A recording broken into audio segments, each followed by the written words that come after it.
ایک دیہاتی آیا، اس نے کہا حضور میں آپ کو اللہ کا رسول تب مانوں گا کہ یہ سامنے کھجوروں کا پکا ہوا خوشہ آپ کی گواہی دے۔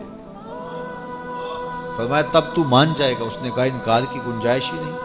تو حضور نے اشارہ کیا تو وہ کھجور کا پکا ہوا خوشہ ٹوٹ کے حضور کے قدموں میں آ گیا، تو اس کے لبوں پہ کلمہ جاری ہو گیا۔ اب وہ ٹوٹی ہوئی کھجوریں جو معجزے سے حضور نے توڑی تھیں اس صحابی کی جھولی میں ڈال دیتے یا صحابہ کو بانٹ دیتے، وہ فخر کرتے ہم نے حضور کے ہاتھوں سے یوں توڑی ہوئی کھجوریں کھائی۔ یہ بڑی بات ہوتی، اعزاز ہوتا، لیکن حضور جانتے تھے قرب قیامت میں کمانوں سے نکلے ہوئے تیروں کے رخ موڑ دیے جائیں گے۔ اللہ اکبر۔ تو حضور علیہ السلام نے کہا کہ مان لیا؟ اس نے کہا جی میں مان گیا۔ وہ یہ بھی کہہ سکتا تھا کہ ہوا کا تیز جھونکا آیا اور اتفاق ایسا ہو گیا، آج کل لوگ بات کرتے تو وہ ٹوٹ کے گر گیا۔ تو حضور نے اس کھجور کے گچھے سے مخاطب ہو کے کہا تجھے جس کام کے لیے بلایا تھا وہ ہو گیا، اب واپس جا کے جڑ بھی جا۔ صرف توڑنا نہیں جانتے، جوڑنا بھی جانتے۔ اللہ اکبر۔ تو ہر دور کا فخر میرے حضور کا کوئی نہ کوئی معجزہ توڑتا ہوا دکھائی دے، لیکن دو دور حضور کے بڑے اہم دور تھے۔ ایک جب حضور تشریف لائے تو یہ زبان و بیان کے عروج کا دور تھا، تو سب سے بڑا معجزہ قرآن دیا گیا، اور دوسرا میرے حضور کا اہم ترین دور قرب قیامت کا ہے، اور قرب قیامت میں انسانی عروج کی کہانیاں سننے میں آنی تھی، اور سائنس کا ارتقاء ہونا تھا، اور لوگوں نے اپالو 11 کے ذریعے چاند پر جانے کی بات کرنی تھی۔ اللہ کے محبوب کو دوسرا بڑا معجزہ معراج دیا گیا کہ سائنسدان الٹی چھلانگیں بھی لگاتے رہیں، میرے محبوب کے وہاں قدم پہنچیں گے جہاں کسی کا خیال بھی نہیں پہنچ سکتا، جہاں کسی کا تصور بھی نہیں پہنچ سکتا، وہاں میرے حضور کے قدم پہنچے۔ باقی رہی بات چاند پہ جانے کی، تو لوگ چاند پہ جا کے فخر کرتے ہیں، میرے حضور تو چاند کو قدموں میں بلا کر بھی فخر نہیں کرتے۔ چاند پر پہنچ جانا حقیقت صحیح، چاند قدموں میں لانا بڑی بات ہے۔ اور دوسری بات، لوگ چاند پہ گئے تو انسانیت کے لیے کیا لائے؟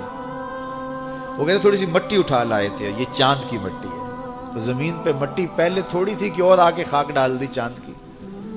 آج چاند پہ گئے بھی تو انسانیت کے لیے کیا لائے، اور حضور گئے تو امت کی بخشش کا مجتاع جاں فضا لے کے آئے۔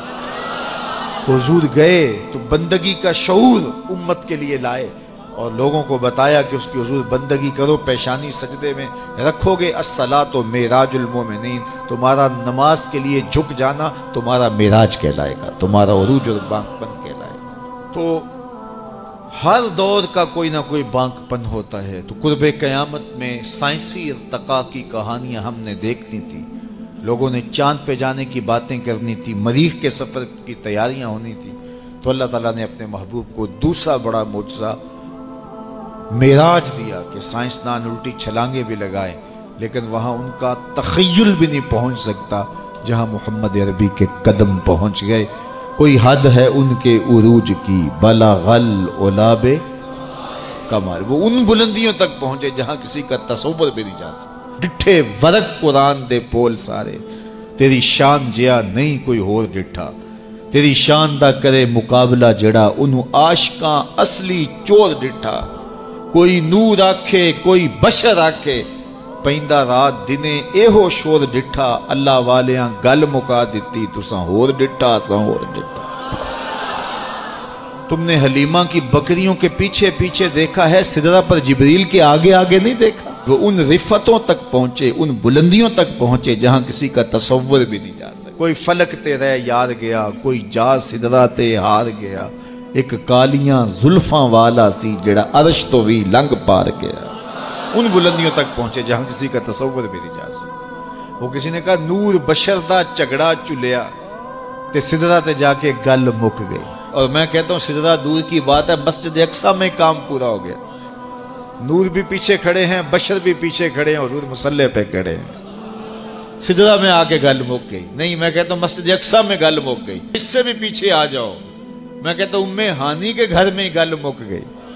بشر تے چادر تان کے ستا، نور چمے پیا تلیاں، بشر تے چادر تان کے ستا نور چمے پیا تلیاں جس دی خاطر سجیاں ہویاں نے عرش بری دیاں گلیاں بشر تے اگے وددا ہی جاوے نوری رہ گیا تھلے جس ویلے انہوں ود دیاں ویکھیا آکھے بلے بلے بلے کوئی حد ہے ان کے عروج کی بالا غل اولاب کمال. میرے رب نے کہا سبحان اللذی اسرا